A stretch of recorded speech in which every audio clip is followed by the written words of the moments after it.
New York Times is suing Microsoft and OpenAI for copyright infringement, arguing that they used copyrighted material to train the AI models. I think the lawsuit is potentially a landmark case in the AI landscape.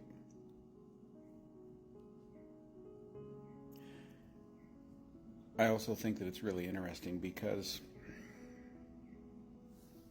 someone could argue that up-and-coming journalists have learned and in essence been trained on the copyrighted material that they have read, that they've studied, that they've dissected and analyzed.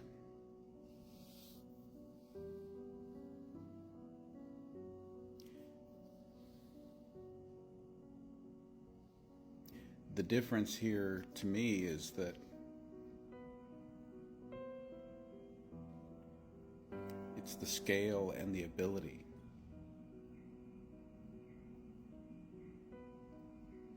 It's like having the journalistic landscape flooded with incredibly fantastic journalism students who have absorbed everything out there that's ever been written and produced in the journalistic world, and are able to synthesize that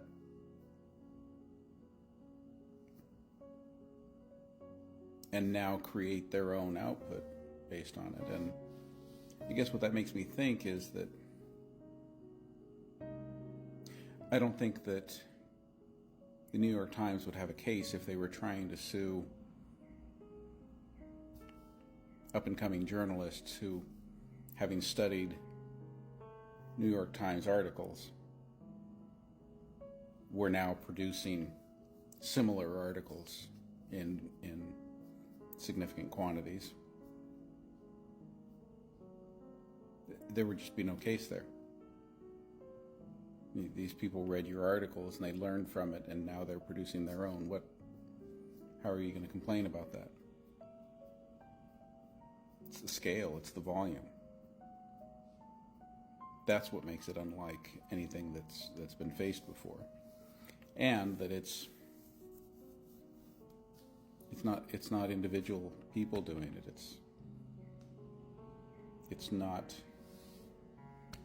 journalistic talent being employed and compensated.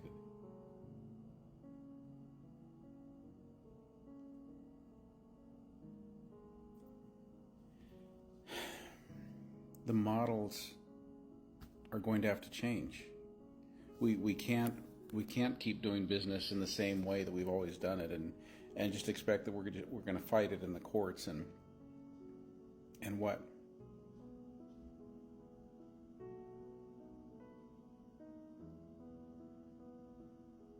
Stop technological advancement in order to protect the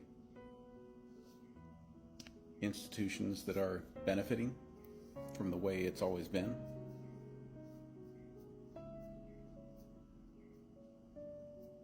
Yeah. I think it's potentially a landmark, but I also think it's